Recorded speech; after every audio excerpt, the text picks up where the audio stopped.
8. Operation Sunshine.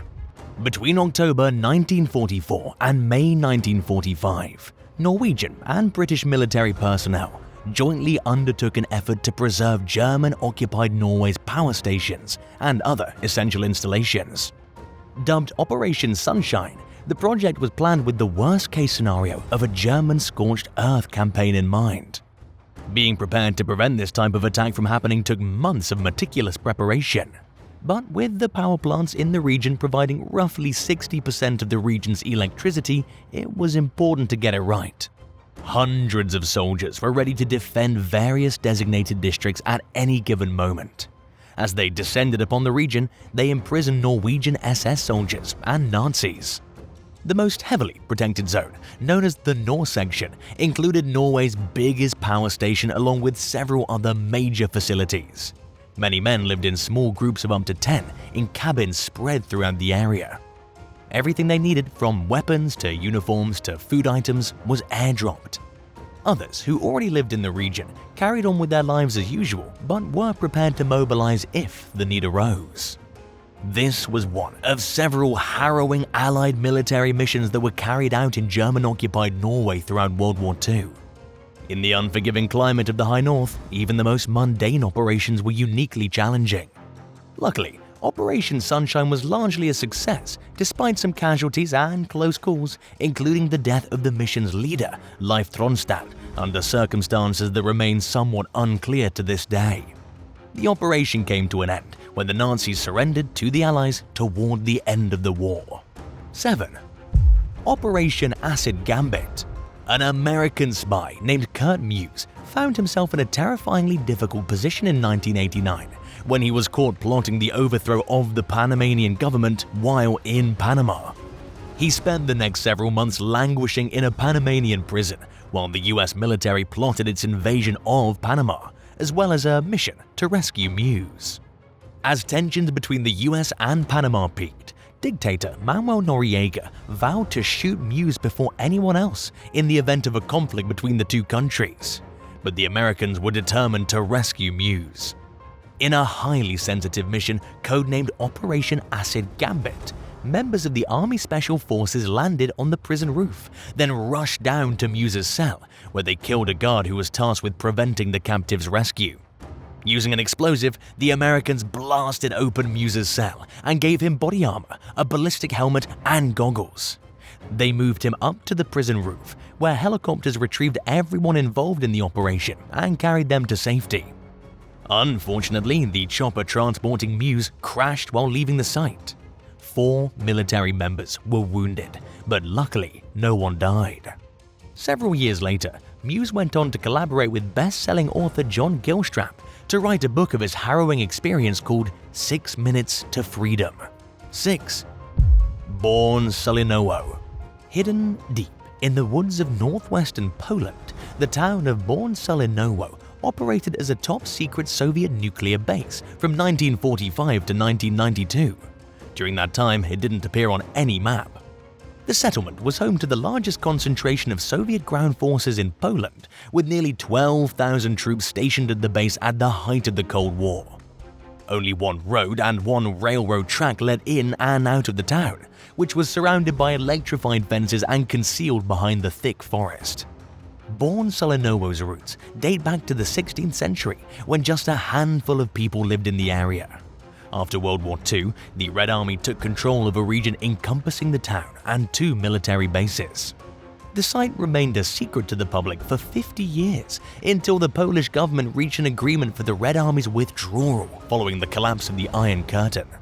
After the last military personnel cleared out, Born Solenobo became a civilian town, and a special pass was no longer required to visit or live there. Most of its first new residents were Polish repatriates who'd been forcibly resettled in Siberia and Kazakhstan a half-century earlier to make room for the military base. An estimated 1,500 people live in Born Solenobo today, just a fraction of the peak population during its Soviet years. As a result, many of the buildings that were used by the Red Army now stand abandoned and derelict. Besides being a popular tourist attraction for those who are willing to make the long drive through some of Poland's most remote countryside, the area surrounding Bourne Solenobo hosted Defender Europe 2, which was said to be Europe's biggest military event in 25 years. Would you like to visit this site and see it for yourself? Let us know in the comments and hit subscribe while you're at it. 5. The Rockle Dispute. Located in the North Atlantic, roughly 230 miles off the Scottish coast, Rockle is a 100-foot wide, uninhabitable rock that serves no truly utilitarian purpose, yet it's at the center of a decades-long dispute between Ireland and the United Kingdom. The ongoing disagreement dates back to 1955, when the UK claimed territorial rights over Rockle. A Royal Navy team travelled to the site, planted a flag, and installed a plaque laying claim to the 70-foot-high boulder. In 1972, the giant hunk of granite was officially incorporated as part of Scotland. The UK acknowledges that as a rock incapable of human habitation, it cannot claim an exclusive economic zone for Rockle under the United Nations Convention on the Law of the Sea. But the country asserts its right to a territorial sea extending 13.7 miles from Rockle. Declassified documents that were released in 2017 revealed that the UK laid claim to Rockle because the British were worried that it could be used as a spy station for hostile agents. Ireland, on the other hand, does not recognize the UK's claim, but also doesn't claim sovereignty over Rockle for itself. For generations, the Irish government has maintained its position that Rockle and similar features have no realistic basis for territorial claims. The dispute over the property continues to this day at the cost of millions of euros per year to the Irish fishing industry, according to Minister for Agriculture, Food and the Marine Charlie McGonagall. As things currently stand, there appears to be no resolution in the foreseeable future. 4. Operation Bunyan. North and South Korea are separated by a border known as the Demilitarized Zone, or DMZ, which runs along the 38th parallel. The majority of it sits mostly untouched by humans, minus a section called the Joint Security Area, or JSA, where North and South Korean guards infamously stand face to face. It was in this area that US Army officers Captain Arthur Boniface and First Lieutenant Mark Barrett were axe-murdered by North Korean troops while cutting down a poplar tree in 1976. According to North Korea's version of events, a group of 14 American hoodlums instigated the deadly encounter. Kim Jong-il described the incident as an unprovoked attack on his guards. He called for the removal of US troops from Korea. The CIA, on the other hand, claimed that the attack was planned by the North Koreans. Rather than withdrawing from Korea, American forces were upgraded to a heightened level of readiness for potential conflict. 3 days after the killings, a convoy of American and South Korean military vehicles drove into the JSA and cut the poplar tree down with chainsaws. No warning was given to the North Korean guards, and the operation was carried out as a deliberate show of force. Meanwhile, the United Nations Command informed the North Koreans that the unfinished work on the tree was being peacefully carried out. 42 minutes later, the tree was finished being cut down, and luckily there was no more violence stemming from the incident. 3. Operation Vegetarian.